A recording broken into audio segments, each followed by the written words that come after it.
கன்னியாகுமரி மாவட்டத்தில் நாகர்கோவில் உள்ளிட்ட முக்கிய பேருந்து நிலையங்கள், ரயில் நிலையங்கள், மக்கள் சந்திக்கும் முக்கிய சந்திப்புகள் ஆகியவற்றிலும் இதேபோன்று பள்ளிக்கூடங்கள் அருகேயும் அமோகமாக கஞ்சா விற்பனை நடைபெற்று வருகிறது. இதில் ஏராளமான பள்ளி மாணவர்களும் அடிமையாகி வருகின்றனர்.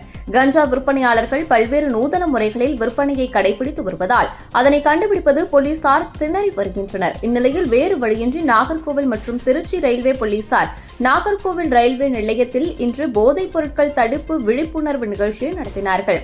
நாட்டுப்புற கலை நிகழ்ச்சியும் ரயில் பயணிகளிடம் வரவேற்பை பெற்றது. இந்த நிகழ்ச்சியில் போதைப் பொருளை தடுப்போம், மனித குலத்தை காப்போம் என்ற பதாகைகள் ஏந்தியவாறு பொதுமக்கள், காவல்துறையினர், மருத்துவர்கள், சமூக ஆர்வலர்கள் கலந்து கொண்டனர்.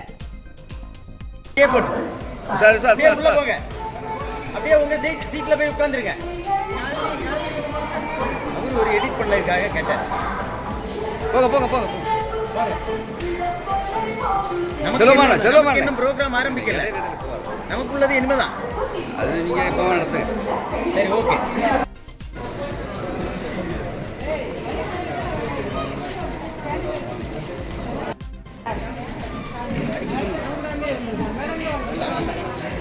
தொடங்கி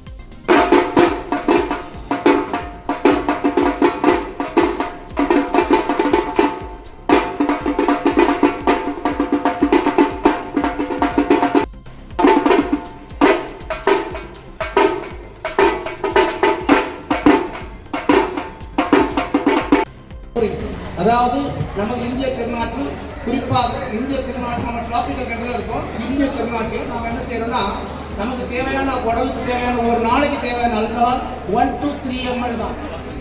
முதலாவதாக அந்த அல்கஹால் உள்ள போனதும் கீட்டோன் பாடிஸாக கன்வெர்ட் ஆயிரும், அல்கஹால் பாஸ்பேட்டாக கன்வெர்ட் ஆயிரும், கெப்பாசிட்டி அழுத்தத்தை அவர்களுக்கு கொடுக்கும்.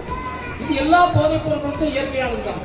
குறிப்பாக அல்கஹால் மட்டுமல்ல, அதர் மார்ஜுவானாஸ், கஞ்சா, பெத்தடின், மார்பின், காஃபி விஷயத்தை நமக்கு பார்த்தோம்னா நமக்கு ஒரு அதிர்ச்சிகரமான விஷயம் இருக்கும்.